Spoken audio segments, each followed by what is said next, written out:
Another positive day on Wall Street as AI stocks continue to push the market higher and S&P 500 closing at a record. But our next guest sees opportunities beyond the Mag 7 in 2026. He joins us with names that should be on your radar. Let's bring in New Construct CEO David Traynor.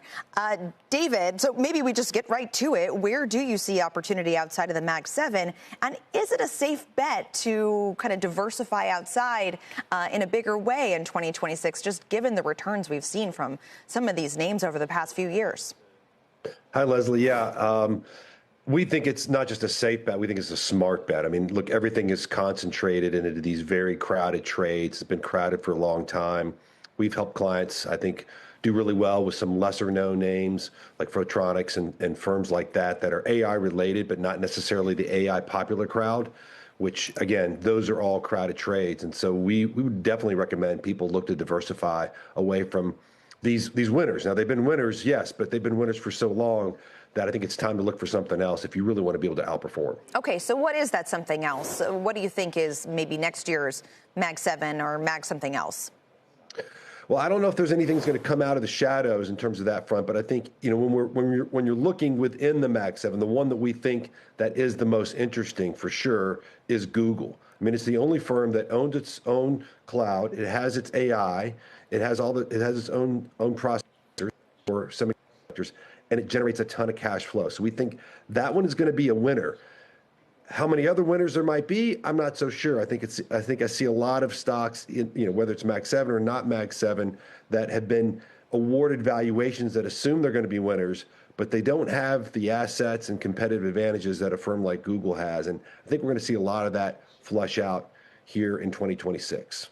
Yeah, of course, Alphabet up about 62% over the last year, bolstered in part by that new Gemini model, as well as the Berkshire Hathaway stake. In terms of just the overall posture of the market, you think we are in an AI bubble. Do you think that ultimately deflates or pops? Is this a 2026 thing? And what will cause it to do so?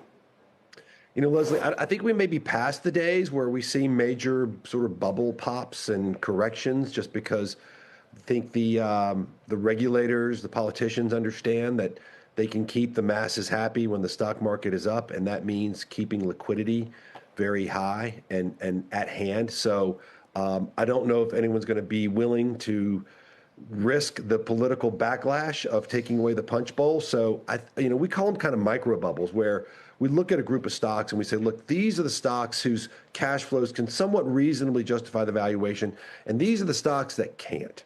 And so I think as opposed to the whole market going down, we're going to see the market just be a bit more discerning, as we've already seen.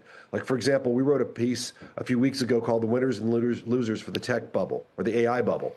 And, we mentioned Google, as I mentioned before, as a winner, but, Oracle, one of the ones we mentioned, is a loser. And we can see how it is already kind of taken a bit of a stumble, or more than a stumble, because frankly, it doesn't have the cash flows that Google has to keep up in the race.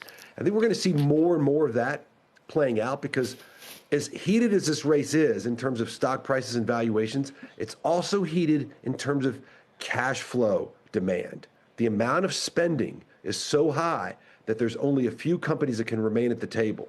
And those companies that can't continue to ante up and keep up with the spending, e.g. Oracle, they're going to really struggle in 2026.